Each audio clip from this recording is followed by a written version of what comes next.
Leadership is not only what you say, it's where you are when you say it.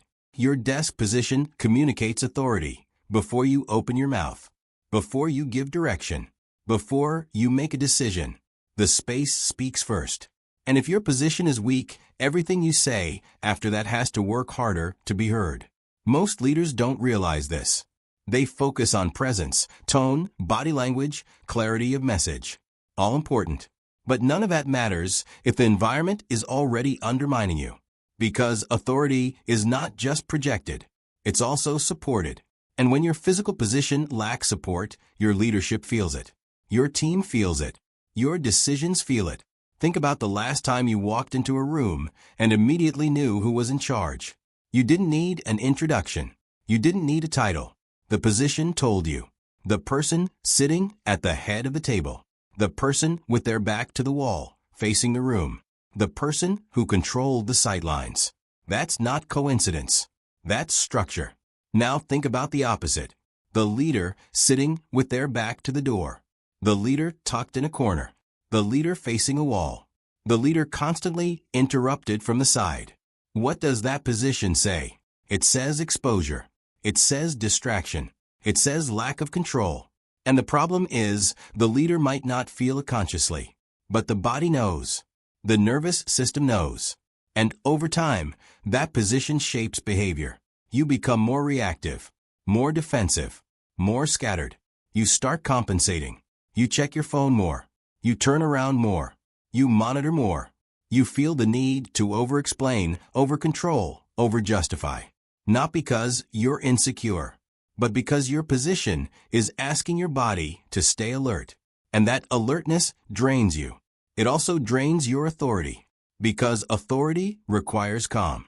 It requires stability. It requires the ability to hold space without effort. And when your desk position forces you to fight the room, you can't hold space. You're too busy defending it. So here's the truth most leaders avoid. Your desk position is either amplifying your leadership or quietly speaking against it.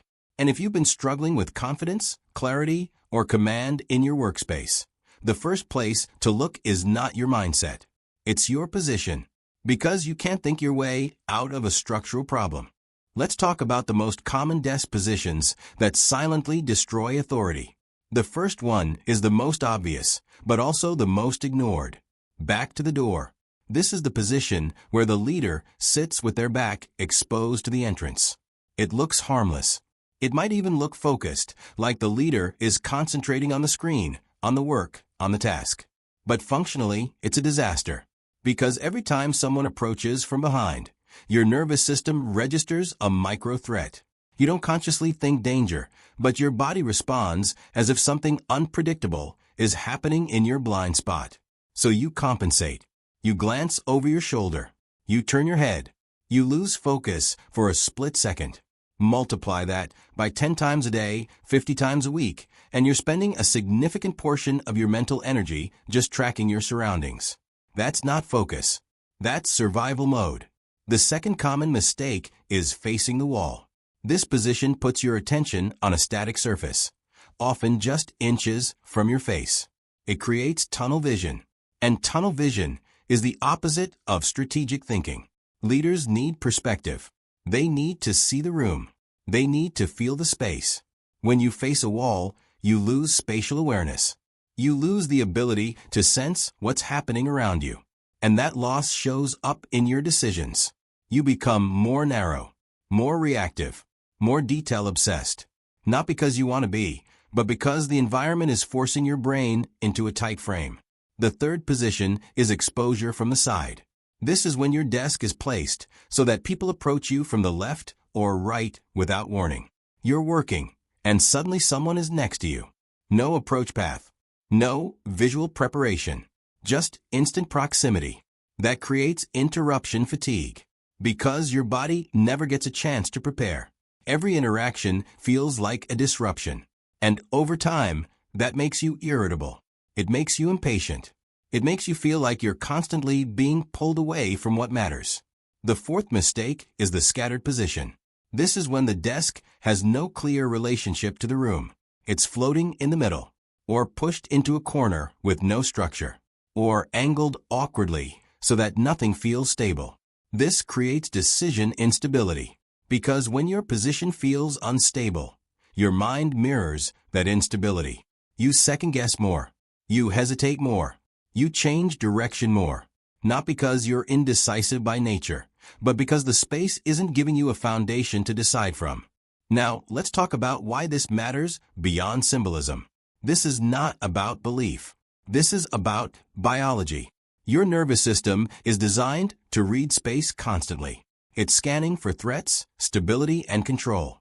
And it does this whether you're aware of it or not. When you sit in a position that feels exposed, your body interprets that as vulnerability. Not dramatic vulnerability, just enough to keep you slightly on edge.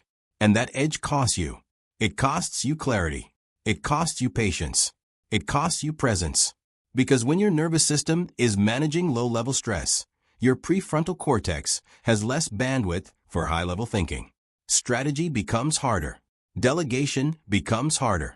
Long-term vision becomes harder. You default to what feels safer: control, monitoring, micromanagement. Leaders often think they're just being thorough. But sometimes they're compensating for an unstable position. The body craves what's called positional security. That means your back is supported. Your sight lines are controlled. Your approach paths are predictable. When those conditions are met, your nervous system relaxes. Not in a lazy way, in a confident way. You stop defending. You start leading. There's a reason why every traditional seat of power throughout history had the same design principle. The throne was never placed with its back to the door. It was always positioned with a solid wall behind it, elevated slightly, with a clear view of who was entering. That wasn't about ego. That was about function. Because the person in that seat needed to make decisions without distraction. They needed to project authority without effort. They needed to feel stable so they could hold the room. The same principle applies to your office. When your position is strong, your leadership feels lighter. You don't have to work as hard to command attention. You don't have to raise your voice to be heard. You don't have to repeat yourself as often, because the space is already supporting your authority. Now, this doesn't mean you need a throne, but it does mean you need structure. And structure starts with understanding what your current position is doing to your nervous system. Is it asking you to defend? Is it asking you to monitor? Is it asking you to brace? If the answer is yes, then your position is costing you energy. And energy, for a leader, is currency. You can't afford to waste it fighting the room. So what does a weak desk position actually cost a business? Let's make this financial. Because that's the language leaders respect. When your position undermines your authority, decisions slow down. Not dramatically, just enough to add friction. You hesitate more. You need more input. You second-guess more. You revisit decisions you already made. That hesitation creates delays. And delays cost money. Projects take longer. Approvals take longer.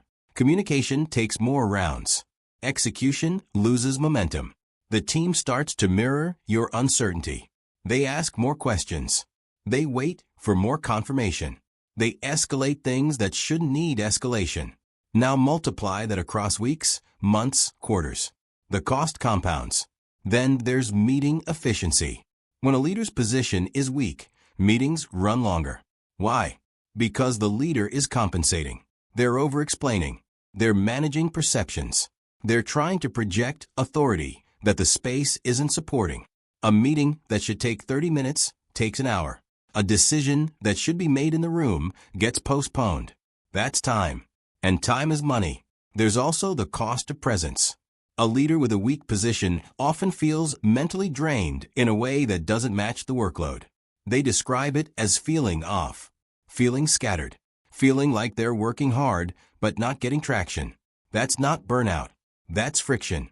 They're spending energy fighting the environment instead of directing it toward outcomes. And when a leader's energy drops, the entire business feels it. The tone shifts. The pace slows. The culture becomes heavier. Another cost is authority erosion. When your team sees you constantly interrupted, constantly repositioning, constantly reacting to your surroundings, they unconsciously register that as instability. They don't think it. They feel it. And over time, that feeling affects how they respond to your direction. They question more. They challenge more. They hesitate to execute without checking back. Not because they don't respect you, but because the environment is signaling that your position isn't solid. Finally, there's the cost of opportunity. A leader who is mentally scattered misses things. They miss insights. They miss patterns. They miss moments where a fast decision could create advantage, because their bandwidth is being drained by environmental friction. So yes, desk position is financial. It affects speed. It affects clarity. It affects authority. And all of those affect outcomes. A weak position doesn't announce itself as a crisis. It just makes everything feel harder than it should be. So, how do you position yourself for power? Let's make this practical. First principle: solid support behind you. This means your back should face a wall, a solid structure, or something stable. Not a window, not a hallway, not empty space. The reason is simple. When your back is supported, your nervous system relaxes. You stop unconsciously monitoring what's behind you. You stop bracing. You gain stability, and that stability translates into clearer thinking and stronger presence. Second principle: control your sight lines. You should be able to see the entrance to your space without turning your head. This doesn't mean you need to stare at the door. It means the door is within your peripheral vision. When you can see who's approaching, your brain doesn't have to stay on alert. You gain predictability, and predictability reduces mental load. Third principle: face the room, not the wall. Your primary field of vision should include space, not a static surface inches from your face. This gives your brain room to think. It creates a sense of openness and perspective. Leaders need to see beyond the immediate task, and your environment should support that. Fourth principle: minimize side interruptions. If possible, position your desk so that people approach from the front, not from a side or behind. This creates a predictable interaction path. It allows you to prepare mentally before someone enters your space, and it reduces the feeling of constant disruption. Fifth principle: define your command zone. This is the area directly in front of you, within arm's reach. Keep it clear, intentional, and minimal. No scattered papers. No random objects. No unfinished tasks sitting in your line of sight. This zone should reflect clarity, because when your immediate environment is clear, your mind mirrors that clarity. Now, implementing these principles doesn't require a full redesign. Sometimes it's as simple as rotating your desk 90 degrees. Sometimes it's moving your chair so your back is against a different wall. Sometimes it's relocating to a different spot in the room. The key is awareness. Awareness of what your position is doing to your nervous system. Awareness of where authority is anchored. Awareness of what makes decisions feel lighter or heavier. Because leadership isn't only about what you think or what you say. It's also about where you are when you think and speak. Your desk position is either amplifying your power or quietly undermining it. And once you see that, you can't unsee it. If this perspective resonates with you, subscribe to Feng Shui for Leaders. Here we explore how space shapes leadership, clarity, and results. Because leadership is not only mindset, it's environment.